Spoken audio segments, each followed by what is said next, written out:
Fala pessoal, beleza? Como é que vocês estão? Iniciando mais um acompanhamento mensal, vamos falar sobre o TRBL, aquele fundo que está com aquele problema com os Correios, como vocês já sabem, e parece que não é só isso, né? Mais um mês aí com alguma questão, não é? Esse fundo é impressionante, todo mês tem uma novidade que desagrada os cotistas. Espero que isso um dia acabe ou desenterrem a cabeça de porco embaixo deste ticker. Bora para o relatório de março.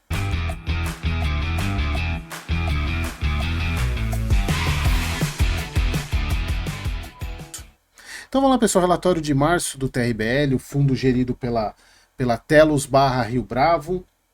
Relatório de março agora. Fundo com uma pequena vacância, e aqui não estou considerando Correios, tá? Fechamento 63,60, reduziu os dividendos, como quem é cotista viu isso, 58, algo que já era meio previsível, mas não agora. Eu entendi que, até pelo que ele tem demonstrado, é que ele manteria isso pelo menos para o primeiro semestre, mas pelo evento que ocorreu, na verdade 2 eventos ocorreram aí, acabaram que o fundo foi meio forçado a reduzir 4 centavos aí do resultado. E vamos a eles. Então o fundo gerou 47 centavos de receita total e 39 de resultado, ou seja, está bem longe do que ele paga, ele está usando aí o que ele tem de reserva para manter esse patamar. O fundo distribuiu 58 centavos e ele ficou 4 abaixo do que já estava sendo estimado a pagar, que era o 62. Recebimento, esses são as duas questões, né? Recebimento inferior ao estimado na rescisão contratual com a Alma Viva. Aqui é impressionante, né? Assim, a gente vê que nem. E, assim, não é que o fundo não deveria esperar por isso, nem tem como esperar, mas é o entendimento do outro lado que a rescisão não era bem aquela. Então até a gente vai falar, eles escrevem sobre isso no relatório, mas é um ponto negativo para o fundo.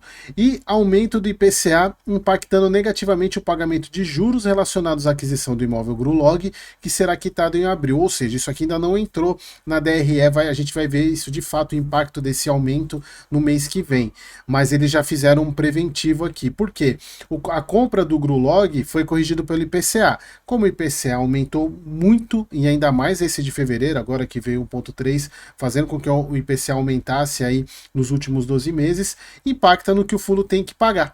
Esse é um problema, claro, pessoal, isso é um risco que você, isso esquece fundo imobiliário, tá? Isso é um risco que você, ao fazer uma dívida relacionada com um indexador pós-fixado, é um grande risco. Isso eu vi muito, pessoal, quando a taxa Selic caiu lá para 2% lá na pandemia, fizeram contratos de financiamento vinculados ao IPCA.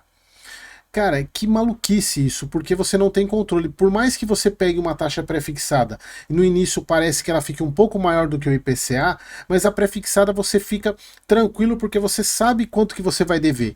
E o IPCA? Isso o IPCA explode.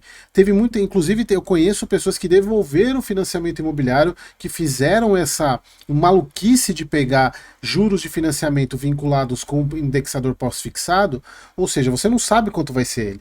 Só que no caso da aquisição de imóveis, assim, isso é muito comum.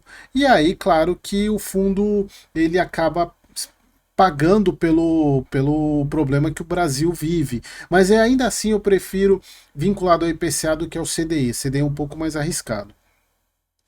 Então o fundo continua sendo impactado pelos Correios, obviamente. E aqui eles colocam aqui, considerando o cenário atual, o fundo mantém aí 58 centavos até o final do semestre, algo que a gente sabe que pode mudar a qualquer momento, né? Embora a gente viu aqui, isso aqui é bem difícil de acontecer, tá? Mas, bom, e eu acreditava que 62 seria até o final do semestre, agora já caiu para 52. E aqui, pessoal, sobre a questão, aqui eles falam sobre a desinterdição lá do imóvel de contagem. Inclusive, vocês viram que eu fiz um vídeo aí sobre o fato relevante da saída de fato dos Correios, e aí algo que vocês têm que considerar, como é que o fundo vai trabalhar esse imóvel, porque é um imóvel, e a gente vê pelo próprio HSLG, que ele negociou lá por volta de R$ 30 o metro quadrado. Eu acredito que se o fundo conseguir pegar isso, tá de bom tamanho. Se o TRBL conseguir alugar nessa faixa de preço, está de bom tamanho. E aqui, pessoal, a questão da Alma Viva, qual que foi o rolo? O fundo entendia que a multa de rescisão era de 6 meses e a Alma Viva de 3 meses e pagou só 3 meses. Então é uma questão contratual, uma questão contratual de entendimento, e aí tem que levar para a justiça, vai ter gasto com um advogado, mas aí por isso que eu falo que dá a impressão que o fundo ele tá com uma cabeça de porco enterrada lá embaixo do ticker dele lá na bolsa, porque assim, todo mês tem um problema novo, tirando o macro, que é os Correios. Então aqui é só para vocês entenderem, né? Então, ó, multa rescisória, o fundo entendia que o contrato previa 6 meses, mas a locatária efetuou 3 meses aí sem reembolso das carências. Aí é um ponto que, eu não sei se eles viram, os Correios conseguiram, eu também consigo, né? Bom. Continuando aqui a parte acho que é mesmo, basicamente, eles só mudam as fotos, né? Porque agora ficou bem bonito o talude, tá bem bonito, bem feito, né? As obras do. E aqui o fundo a gente vê que teve um aumento na receita de locação, muito em função da multa recebida, mas isso daqui é algo. Era para ser maior, pelo que deu a entender, e não foi isso. Aqui o ponto que me chamou a atenção foi uma queda brusca na taxa de administração para 85 mil, e se a gente for pegar aqui no início, eles colocam um valor mínimo de pagamento, que é a taxa de administração é sobre o valor de mercado, isso impacta diretamente na taxa, mas o mínimo mensal de 176 mil. E aqui foi inclusive menor do que o que eles colocaram de mínimo, não entendi o motivo. Claro que menos taxa é bom, mas precisava ter um motivo aqui. Se a gente for 500, 400, 400, 300, 128, 85, ela vem caindo muito e a cotação não caiu tanto assim. Né? Inclusive, se a gente for pegar, deixa eu pegar aqui quanto que está o TRBL hoje. TRBL 11. 66, se a gente for pegar aí ela vem se mantendo nesse patamar aqui, ela deu uma subidinha aqui, mas caiu de novo. Nada que justificasse 85 mil reais, não sei o porquê desse valor tão pequeno aqui. O resultado de distribuição caiu para 58 centavos. O fundo tem uma parte aqui para fazer frente ao que ele tem de pagamento. O único problema é a questão da despesa financeira do CRI, que isso impacta diretamente no caixa do fundo, porque é algo que ele não contava, né? A parte da despesa financeira, como é um CRI casado, com o pagamento dos aluguéis, o fundo está tendo que tirar do bolso isso, está tendo que tirar do bolso. Então, esse é um ponto. Eles mantêm que o fundo tem um nível de caixa confortável, mas até quando, né? Até quando? Porque a grande questão, pessoal, é que o fundo ele precisa logo resolver essa situação com os Correios para não ter a questão da saída de caixa para pagar a despesa financeira, porque eles não contavam com esse pagamento. Mas eu acho que ainda vai enrolar um pouco.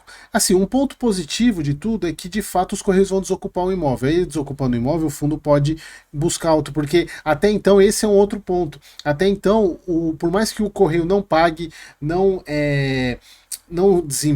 desenrole isso, ele ainda continua ocupando o imóvel. Então o fundo nem acesso ao imóvel tem. Então já viu que o imóvel vai ser desocupado, até gravei o vídeo sobre isso.